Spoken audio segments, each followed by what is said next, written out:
You know, I think what a lot of economists just simply don't want to admit is that economics is not a science. It's not like physics. Like, it's not like in the 50s we had a certain type of physics and then that went out of fashion. It's, it's like, after Einstein you have relativity and you have physics. It's a science. Economics is not a science. And so after the Great Depression you had the rise of what was called Keynesian economics, and there was a Keynesian consensus in America. Eisenhower, even Nixon famously said, we're all Keynesians now.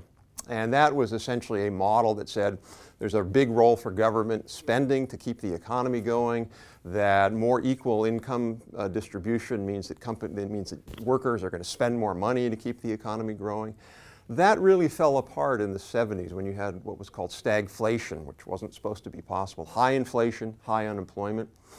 And as a result, that led to an opening for what some people call neoliberalism, other people call neoclassical economics. And this was if you remember back in the 80s, the late 70s, it was called supply-side economics. This was what Reagan came into power on, was a new vision of economic policy. And that vision of economic policy has prevailed to this day.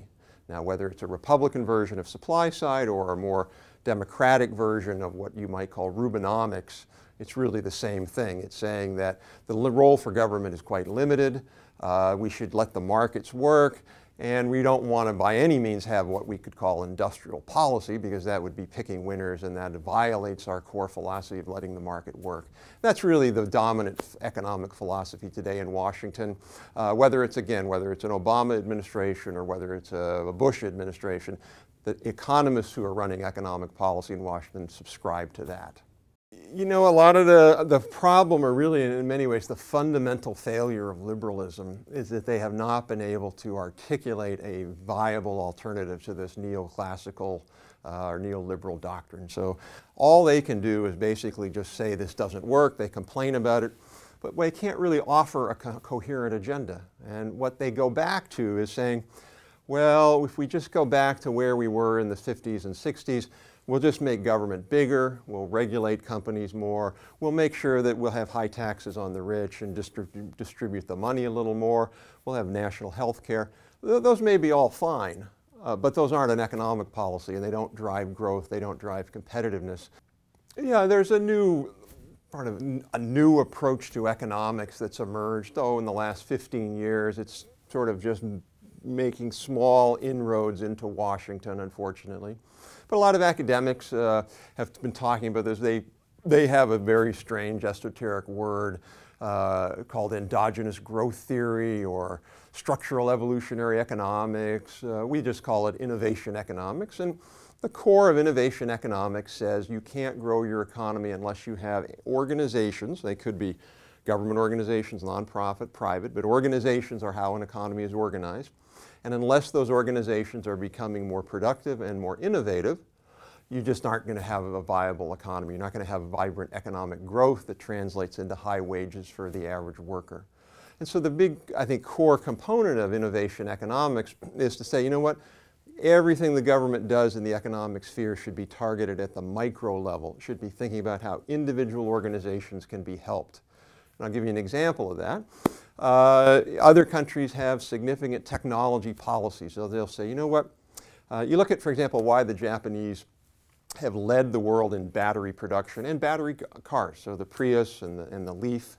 One of the reasons they're able to do that is because the Japanese government invested millions and millions of dollars, or hundreds of millions of yen, in battery research, because they knew their companies weren't going to invest in that. Those are high-risk stakes, they're long-term. Companies aren't going to do that on their own. So the Japanese government helped out, and they've created these public-private partnerships. And today, as a result of that, the Japanese lead in battery technology. And they're able to take that, they're able to get it in their cars, they're able to export batteries. The Chevy Volt, for example, is using Japanese batteries in their cars. And they're able to essentially win in a new part of the global economy. That's the kind of thing you have to have an economic doctrine that is willing to talk about that and willing to engage in that. And unfortunately, liberal economics, that's just not on the table. You know, it's really a shame, because one of the problems in Washington is that it is almost set up to avoid rational thinking. You know, it has created these buzzwords, these boogeyman terms that if you even come anywhere close to it, they bring out the industrial policy icon and they, oh my God, industrial policy, end of discussion. Can't even have the discussion anymore. And that is what passes for logical, coherent, rational thought in the world's largest economy today. So of course we need an industrial policy. And what we talk about is, if you just go back to the battery case, a bad industrial policy, and the ones that all of these neoliberals think we're talking about, is the US picks Duracell and lithium batteries. So we're going to give Duracell a boatload of money to build lithium batteries. That would be bad industrial policy. We don't know whether it's going to be Duracell or some new startup, or we have no idea what company is going to do it, nor do we even know what technology is going to be the main technology in batteries. It could be lithium air, it could be the whole 10 different technologies that are being experimented with today. So what we need to do is to say, you know what, batteries are going to be a key part of the US future. They're going to be a key part of solving climate change. We've got to invest in that. So I think a growing realization that something's wrong, and a growing realization that we now have to have a national innovation and competitiveness strategy. Once you get to that point, then if you do it right, you can bring in both conservatives and liberals. So the conservative part of that is to say, you know what, our corporate taxes are too high. We're among the highest in the world. We've got to do better on making this a better environment for companies to invest. And that's something conservatives would like. Liberals would say, you know what, we can't be competitive if we don't invest in more public goods, better infrastructure, better clean energy, better research and development, better skills for our workers. And the only way to do that is more public investment. So I think there is a bipartisan path forward, but the real question is, is each side willing to give up? As we call it, you need a Chinese menu strategy, some from column A and some from column B. Our politics now are, the A's demonize the B's and the B's demonize the A's. Every other country in the world pretty much is doing A and B. That's what we've got to do.